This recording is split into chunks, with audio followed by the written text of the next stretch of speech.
naman lang talaga ng malas. Oh. Inantot ng malas ng putyat. Tapos wala pa akong dalang pambomba. Kasi nga, umasa na rin ako kay Mart kasi magkasama kami ni Mart. May pambomba yun. Kung kailan naman wala akong dalang pambomba. Kaya napaka-importante talaga na lagi ka magdadala ng bomba. Kahit na may kasama ka, lagi ka pa rin magdadala. Tulad na sa akin, tinan mo, lalakad ako. Hanap ko ng organizing shop. Hirap yan, plato. Put ang bagong attachment. Hindi ko alam kung saan ako halap. Ay, nako, malas. Pinaghintay na ako ni Mart ng halos 40 minutes. Tapos ganito pa mangyayari. Ay, makamalas. Ang hirap pa yan, yung kasama ko naunang bumaba si Mart. Kaya hindi niya alam na naplatan ako. Visit na yan talaga naman. No? At isa pang kanamalas ko, naiiwan ko pa yung cellphone ko sa bahay. Visit. Paano ko makokontak si Mart, diba? Pati nga susi ko, naiiwan ko sa bahay. Ay, nako. Katangahan, kabubuhan, kaululan. Malas, oh.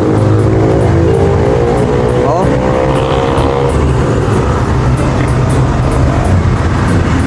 Okay.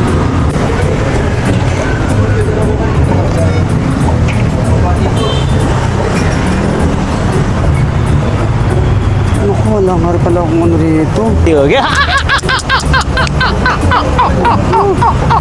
Grabe yung paghihirap ko na to.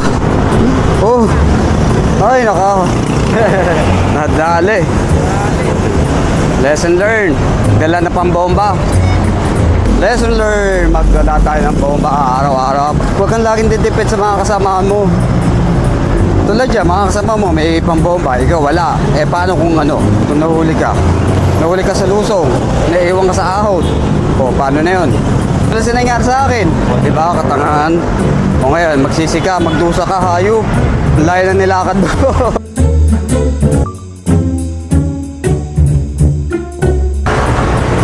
Ano eh, ano ko eh.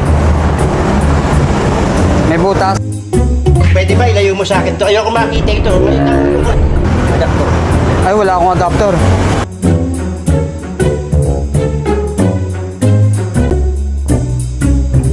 Ang sakit-sakit to, tapos pinaba pa ng pedal.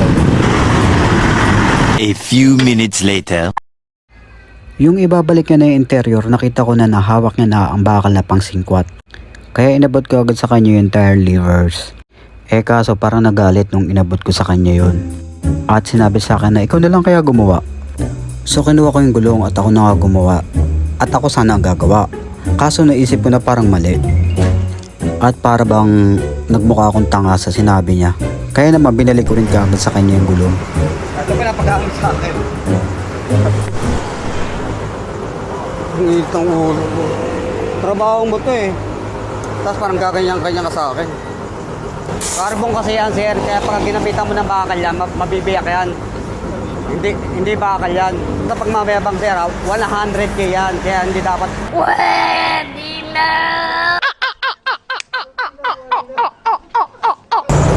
In-approach naman kita na maayos eh. Hindi naman kita inanhon. Nagigil ka.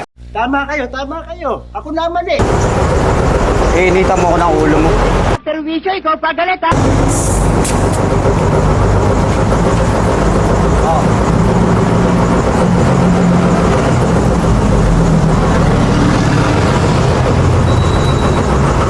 Dagdagan mo ng ano, ang lambot na ito oh. Will you please repeat it? Ano, lalagyan ba? Kulang ba? Ano mo sir, parang namang hindi ka nagtatrabaho ng, parang hindi mo ginagawa yan. Sisinin mo nga kung ano, kung tama yan. Tanga talaga.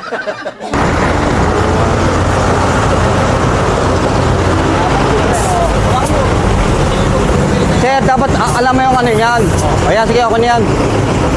Masyado kang mareklamo, gusto mo na umuwi? Ang galing mo sumagot. Ang lakas makasa. ayos ka, parang ikaw pa talaga ang ano,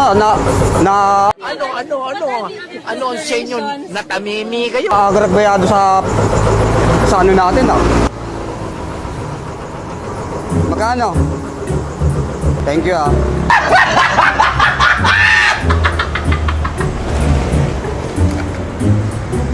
Bayos nga fresh ko sa'yo, sir. Hindi kita inaangasan ah. Ikaw ang pangat ng approach. Walang buha nga mo, ha? Hindi na pagkalalaki ko lumabas eh. Pati yung kayabangan ko eh. Pero mo, yung wheelset ko na yan. Sinabi ko, di ba bala ko magkano yung wheelset ko na yan? 100k yan? 100k. Nakakagigil naman kasi. Sa lalaking gumagawa, ano, mainit ang ulo mo kasi wala ka pang almusal, hayop ka.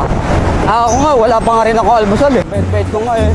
Patutusin, wala namang masama doon sa sinabi ko sa kanya. Sabi ko sa kanya na, ay sir, wag yan, ito na lang gamitin mo. Bakal nga naman yun, diba? Feeling naman ako na ako gumawa nun. Pagbalik. Kaso nabatid na kasi ako sa kung nangangamuhay yung tukmol na yan.